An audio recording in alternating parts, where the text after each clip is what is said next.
shoutout sa ating lahat dyan. At andito tayong muli sa ating pagre-reaction upload video tungkol dito sa post ni Arjin sa Facebook niya. At biglang nawala, dinelete kaagad-agad ata niya. Kaya yan, nahuli natin. Kaya yan, bigyan natin ng reaction dahil mayroon siyang sinasabi niya na dapat ba daw siyang matakot dahil may gustong ah, kukulam sa kanya. Anyari na. Akala ko mga reactor lang naging luki-luki. Nahawa ata to si RG ni Twins Vlog. Kaya bago ang lahat tayo ay mag-shoutout muna sa founder ng Kalingap na walang iba kundi si Kuya Bal Santos Matubang Kalingap Rob at si Ate Edna Vlogs. At ayan, shoutout na rin sa mga kasamahan ko dyan sa Kalingap Strikers sa pamumuno ni Ate Glo, Sil TV PH, Hasa 26 TV, Kabers TV, Federico Santos, Pogi for Life, Selena Barbosa Official, Air Magalo Mix Vlog, Maria Ligaspi Vlog, at sa tatlong sponsor na nakasama namin na si Ate Lydia Nabida, Sis Lila Siena, at si Sis Jacqueline Dupusin, at ang inyong lingkod taga-kuda, ang Gurang Bao. Balik tayo dito sa ating ano thumbnail na andyan si Arjin. Si Arjin ay nagpaparamdam. Arjin, focus ka na lang sa pag-aaral mo, ha? Kaya dyan sa caption natin, sino ang magka-interest kukulang sa iyo, Arjin? Question mark yan. Focus ka na lang sa pag-aaral mo. Yan ang pinakamaganda. Dahil yan ang pamana na walang kukuha mula sa iyo. Huwag mong intindihan niyang mga nagpo-forward sa iyo diyan kung ano-anong mga ay inaano ka lang nila, ginugulo ka lang nila. Focus ka lang sa pag-aaral mo dahil lalo na kung pinapaaral lang tayo. Kaya diyan sa gilid, mayroon tayong caption, huwag kang magpaniwala lalo na kung walang basihan. Yan, kung message me lang, nag-send sa'yo ng kung ano-ano, at hindi mo narinig mismo sa tainga mo, ay wag mo nang paniwalaan yan. Kulam-kulam, ay naku, naniwala ka, Arjin. Basahin natin. Ayan, dyan yung post niya. Basahin natin at magbibigay tayo ng ating opinion. Na-reaction na rin ito ni Sangkay, pero tayo ay magbibigay din ng ating sariling opinion. Wala, hindi ka pag-interesan, kukulamin, o pagsisilusan. Walang magkaka-interest, kukulamin ka o pagsisilusan ka. Wala, wag kang mag-alala dahil yung dalawa ay masaya. Okay. Kaya yung isa ay focus sa pag-aaral, yun din ang gagawin mo. Arjin, kaya basahin natin. Sabi niya dito, dapat ba akong matatakot dito? Question mark. Wag kang matakot. Promise. Yung mga nagpo-forward sa'yo, at hindi mo mismo naririnig sa tainga, huwag kang matakot. Manalig ka sa Panginoon. Hu. Anyway, wala naman akong ginagawang masama, pero di pa din talaga ako tinitigilan ng community. Sinong community? Iba na. Kung mayroon mang nabanggit yung pangalan mo, nababanggit lang yun. Nababanggit lang yun. Pero hindi ibig sabihin na hindi ka tinigilan. Nababanggit ka lang kasi noong mga nakaraan ay bida-bida ka, di ba? O nabanggit ka lang, no? Hindi ibig sabihin doon na hindi ka tinitigilan ng community. Yan. Ang daming nagsisend sa akin ng ganito at may pang babanta pa na, Kisyo, mamamatay ako. Ay, Diyos ko po naman. Kung mayroong mga ganong pagbabanta, i-report mo sa pulis. I-report mo sa pulis. Huwag mong daanin dito sa social media. Lalo na pag mga ganyan pagbabanta.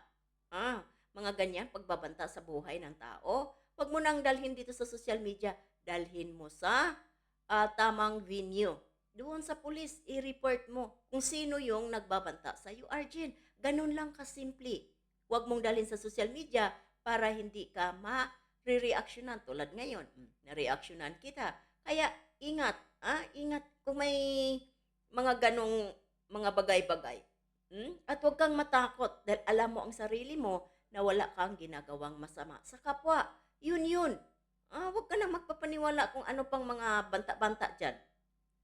Mamamatay ako, kukulamin ako, or ipapabarang dahil daw dahil sa pag-aagaw ko kay Ki, tapos al, tapos at sa dulo o. So ano na, alam na natin 'yon kung sino yung tinutukoy niya. Ah, alam natin ang pangalan ni Kalingap Ido. Kaya ito Ki, al, o. O, so alam na ninyo yan guys. So hindi na natin ano yan, si Kalingap Alfredo. Iyon ang ibig sabihin dito. Grabe naman, di pa din makamove on. Yarn. Hindi nakamove on na sila. Mga supporters, nakakamove on na, Arjin. Nababanggit ka lang. Hindi yun ikaw talaga ang tinutuko. Ikaw talaga ang pinupuntarya. Kasi mayroong mga ano ngayon, mga basher na hindi tinitigilan. Kung hindi naman ikaw wag mong abalahin o wag mong i-bother ang iyong sarili. Ganun lang 'yun, Until now, sabi niya ganun. Hindi kasi naging bida ka kasi nung mga nakaraan kaya hindi mo maiwasan yung mga supporters na maalala ka. Okay. Ako pa rin ang pinagsisilusan niyo? Question mark. Hindi. Hindi ka pagsisilusan. Ba't ka pagsisilusan? Alam mo naman, yung isa ay talaga ba namang maganda? Hindi dapat pagsilusan. Hindi dapat pagsilusan ka. Wala. Walang ano yun, walang basihan na pagsisilusan ka ng mga supporters dahil kampante na sila na si Beyonce ay maganda. At yun na yun. Wag na nating palawakin pa. Grabe kayong mga magpantasya. Hindi pagpantasya yun. Naalala ka lang. Kasi matagal kang hindi nagpaparamdam at ito ngayon nagpaparamdam ka na. Sa bagay, ilang libro na naman yan na fairy tale na may ending. Talaga naman lahat ng fairy tale may ending, di ba? At ang ending ay maganda. Depende sa'yo kung paano mo tanggapin yung ending. Lahat ng pahina nababasa ay naman. Lahat ng pahina babasahin ng mga supporters, lalo na pag IDSI. Lalo na pag IDSI, lahat ng love team ay babasahin talaga bawat pahina. Bawat pahina ay talagang babasahin at walang pag-aksayahan. Lahat ng kwento may katapusan din. Di niyo lang alam kung kailan at kung hanggang saan. Ay naman. Mayroon yan pero matapos yan pag sila ay nakasal na. Pag nakasal na sila, ay yun na ang ending sa fairy tale ng buhay nila. So, pag nakasal na, panibagong aklat na naman yun, panibagong pahina, di ba? Ganun lang yun. Mag-consummation lang, Arjin. Di ba? Kaya wag ako lumayo na nga ako, ang tao sunod pa din ng sunod ng mga kuribaw.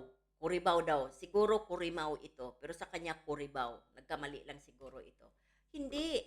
Iniwanan ka na Nakalimutan ka na Nabanggit ka lang. Nababanggit ka lang ng iilan. Iilan lang naman yun Yung nababanggit ka Iilan. Bilang lang sa daliri, kumbaga. So, ibig sabihin, hindi lahat. Naalala ka lang. Dahil, di ba naging bida-bida. Pero yung sabihin mo na, ikaw pinagsilusan, ay hindi ka pinagsisilusan ng mga viewer, ng mga followers ng IDSI, mga IDSINyan. Hindi ka pinagsisilusan. Kasi wala ka namang ibang tinutukoy dito Di ba? Si Alfredo lang naman. Di ba? Si Kalingap Alfredo. Alam na natin yon kung sino. Di ba? Kaya Arjun, mag-focus ka na lang sa pag-aaral mo. Mas mabuti pa kasi yun ang pinakamaganda sa lahat na dapat mong gawin.